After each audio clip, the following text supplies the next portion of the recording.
What's good, YouTube? It's your boy JusticeXFalls. We back at it again with another video. Today we're looking at Sons of the Forest once again. So this is another game that's been highly anticipated on the channel. We've been waiting for it to come out. It's a sequel to a game that came out in 2018 called The Forest.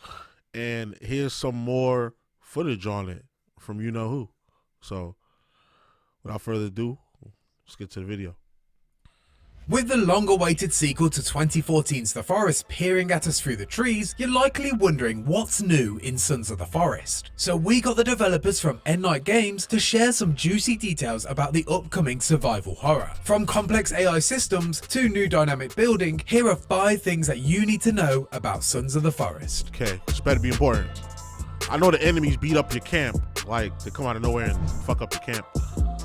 You get companions. Sons of the Forest can be played with up to 7 of your friends, but even if you're a solo player, you're never alone. Say hello to Kelvin, the first AI companion. In the forest, you played multiplayer, you had people to help you out. We wanted to make sure that, or add to this game a feature where, like, if you were playing by yourself, you still had that benefit and you still had this experience of you're living in a world where other people are involved and playing with you. So we've added a character, Kelvin, who he's not super able to do super complex things, but he can do like a lot of very helpful things. So stuff that the player might just want him to go off and do some busy work for a while and then come back and all of a sudden you've got this pile of logs to help you out building, while you're sitting there focusing on designing your mansion, you know, on the lake. You have to treat him nice. He isn't any faster than another player. So if you play with someone else, like, he would be a bonus. Like, if you had another human player, they would be obviously faster and probably more capable, of course. But he's designed so he's not OP. Like, we don't want him like, oh, okay, get me meds and all of a sudden. That was one of my questions. Like, okay,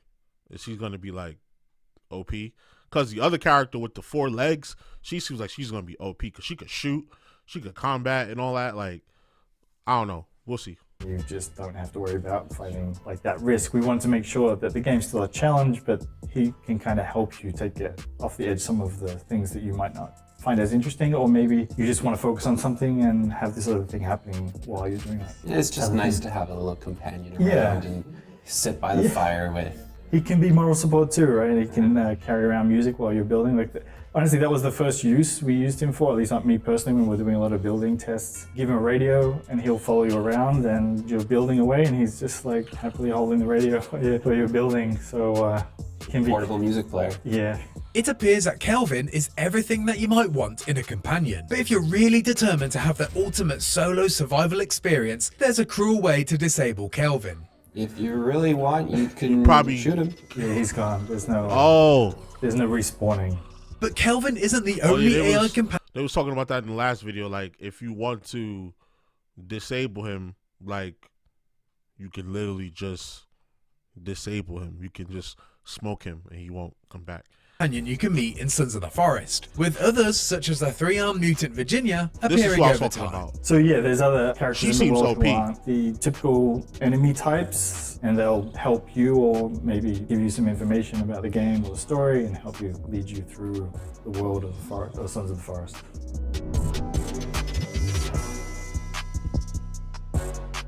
Along with a variety of weather conditions, the world of Sons of the Forest will now rotate through different seasons, going from a vibrant and bountiful summer into a cold and barren winter, and everything in between. Yeah, the seasons will dynamically change through the duration of the game. We also do things during the seasons that affect the actual gameplay. So a good example is, say, in winter, the berry bushes no longer have nearly as many berries, or any in most cases. There's fewer animals, and the habitats on the island, they will not pursue out as far. And so the seasons, it has this effect in the overall world of how you need to adapt to survive. Yeah, like your water sources freeze over and then you've got to work out where you're going to go from now. No more fish, maybe you're relying on that resource. So like if it's winter, you won't have as many resources, but the enemies won't chase you as far as they normally would, and there won't be as many enemies out there because it's so cold. But when it's not cold, you have plenty of resources and plenty of food, but there'll also be plenty of enemies coming to tear down your camp and stop you from getting resources. Okay, that's cool. The main benefit is you'll have probably less encounters, the inhabitants of the island, because of, like, they're also dealing with the same struggles as you with winter. So safer for you to venture out, but you will need to venture out further, maybe because you have to go get more stuff somewhere else. Hopefully it's a balance, and it's a good challenge that people experience. The duration of seasons will be customizable, and the You just developers peeled off, at you was Newnight like, oh, Games nah. are still working on finding that sweet spot for the transitions. But what we do know is that it will take progressive steps, with the player slowly seeing the new seasons as they arrive, giving ample time to prepare. Yeah, it won't happen instantly. It won't be like just an instant switch. There'll be sort of a progression in it initially, so you'll see and you'll know what's coming. Like the forest, I expect most players will probably experience it the first time and just a bit surprised by it, and then that's something they learn about themselves, like how they survive that, and either they don't and start again, or they keep going and see where they end up.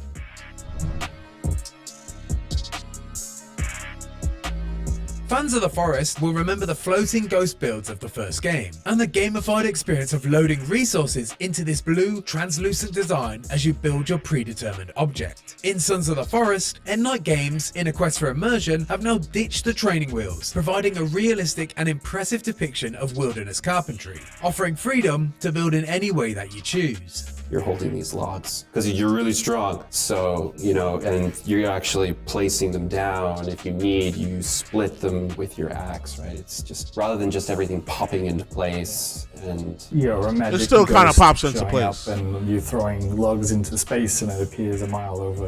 It's like you're putting the log down on the ground in the spot it goes. You're building the thing, yeah. I mean, it's crazy more detailed. Like, we've put a ton of work into like all the rendering and the detail of the actual like modeling and everything, and the texturing. Also, the interaction with it is way more detailed now, like all the pushing and how it renders with rain and wind. It's all like super detailed. And then also, of course, tree chopping is like been upgraded a ton. So now it feels really satisfying. It's really quite visceral as you do it. You want to make it really feel like someone's chopping into this tree and splinters flying everywhere. With a new emphasis on player freedom and expression, it's hard to imagine all the possibilities of this new immersive building system. So we asked the developers to share what they've seen so far and a hint of what's possible. I think the one thing recently I think I saw was it was basically like a massive compound that had a courtyard and like a run around the perimeter of the defensive walls, and we had little towers on the corners. And again, like, this building system is like totally new and built from scratch, and it's super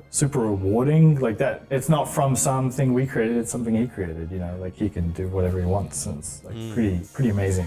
As with any game with this kind of building freedom though, you'll never really see the full capabilities of the system until it's in the hands of the players and their imaginations. I mean, it's gonna be nuts. Like, Oh yeah, I know players like, once the mods kick in, I know players gonna be building like 5-story buildings and all sorts of crazy weapons and stuff. I can't wait for that.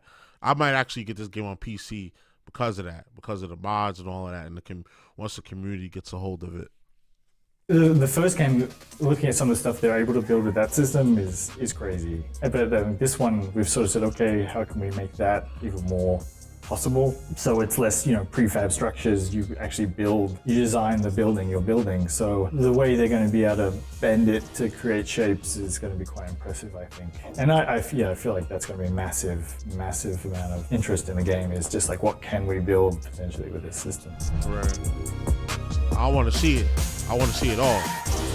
The forest, with all its secret locations and cave networks, was a beast to explore. But Sons of the Forest not only promises more variety, but it's significantly larger. The island itself is about 4 times the size as the first game. A lot more forest to explore. 4 times the size. And we've added a ton of variation too, like a lot of sort of, they're not quite biomes, but sort of environmental variation. So it's not all just the same tree in the same area or across the whole map. So you have find areas that might be more of a glade. That means fire, I'm not gonna lie. Super dense, sort of more with underbrush or lots of tropical, almost fern type stuff. And then, we have the water sources that are fairly new in this game. I mean, the previous game had water sources, but they were pretty open and pretty flat and generic. But this one, we've sort of done a lot of work to make it feel like a real natural water source. The animals will hang around them, and there's rivers flowing into them, and just detailed up as much as we can. like numbers wise, it's the map is roughly 4 times the size. Surface area wise, I think it's a lot bigger just because of how much we're actually dedicating just to terrain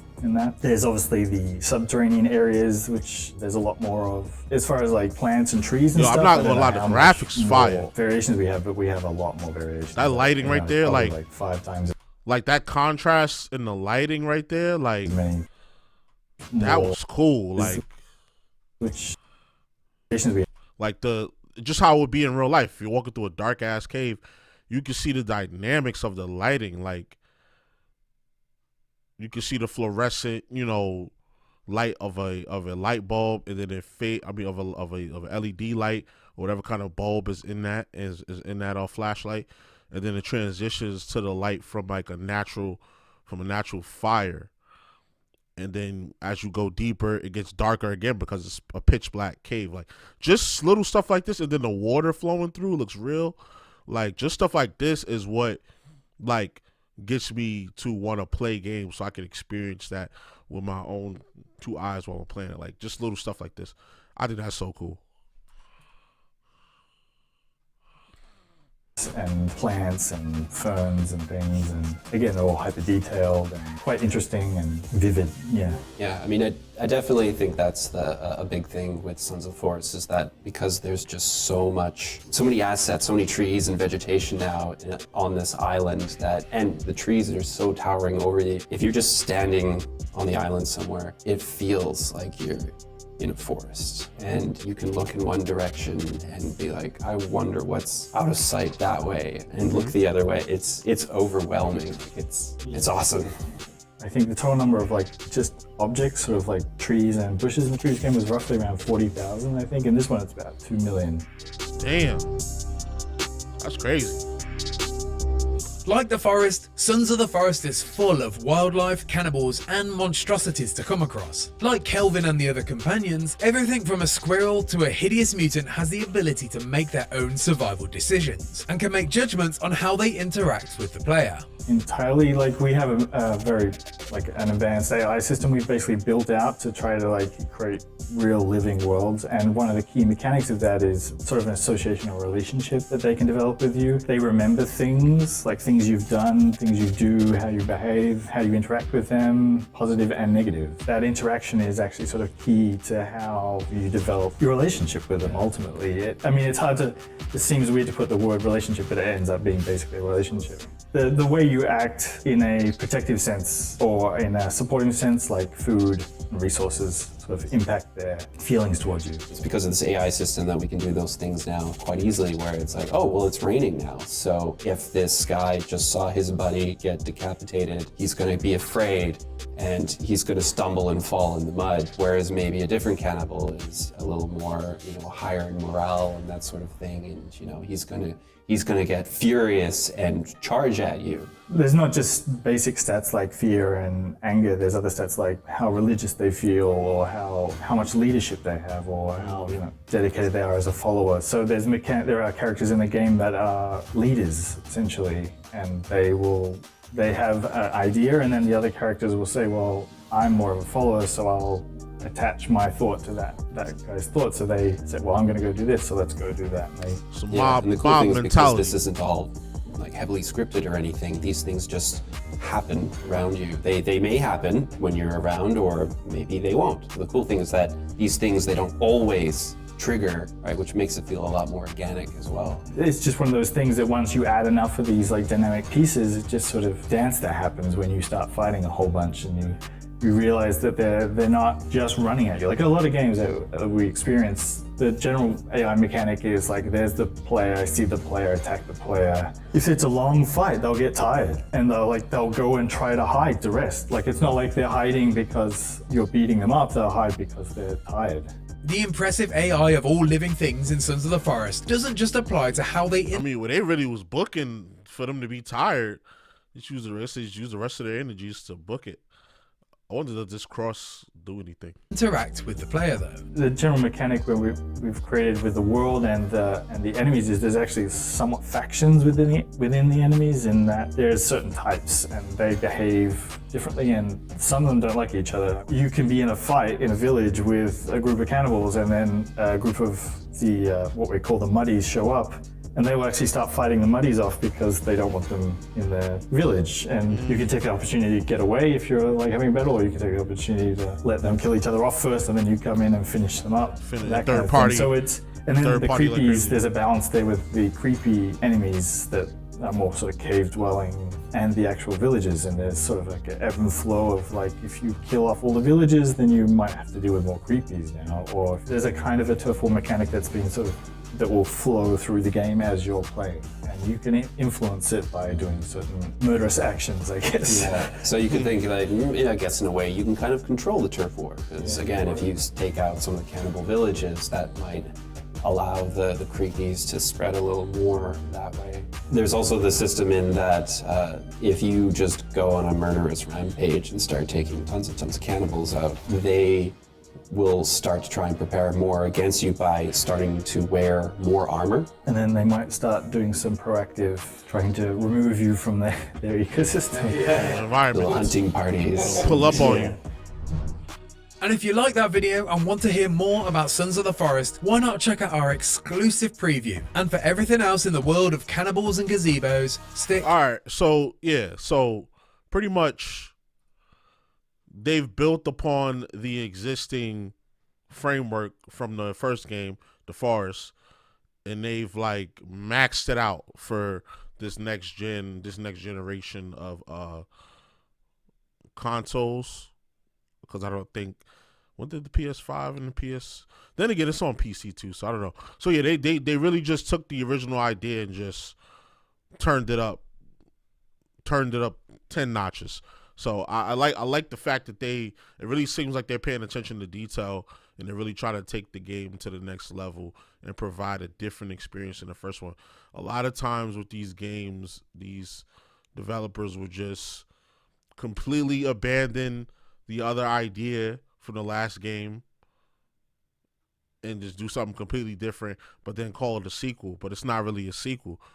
You know, like, I always kind of felt that way. I don't know how the story, like, correct me if I'm wrong, but like the Far Cry games do that. And I mean, those are good games, but it's just like, as far as like continuity, like, I didn't really see any, unless I could be wrong, unless the stories are all tied together somehow. It's like they jump around to different concepts and stuff, and the only thing that might be the same would be the gameplay. But this, it seems like there's a lot of world building, and there's a lot of cohesiveness between the first game and the last game. So I like that. So I'm definitely gonna be copping this. I always forget when these games. So I do this every video, like, I always forget when these games comes out. There's so many games. February 23rd. So next month, we got exactly a month until this game comes out. February 23rd for PC. I don't know when or if there will be a console release. It has not been announced yet, as you can see here. But so you got to jump on that PC. Get your money up. So y'all let me know what y'all think about this game. I'm definitely copping it for sure. Let me see that. What was the price for it? I didn't look at the price. Let's see how much it would be on Steam. I don't think it's gonna show the price. Yeah, it's probably gonna be $60. So I don't know. We'll see. So yeah, y'all let me know what y'all think in the comments. So y'all already know the vibes. Like, comment, subscribe, all that good stuff. This is your boy JusticeXFalls, and we out.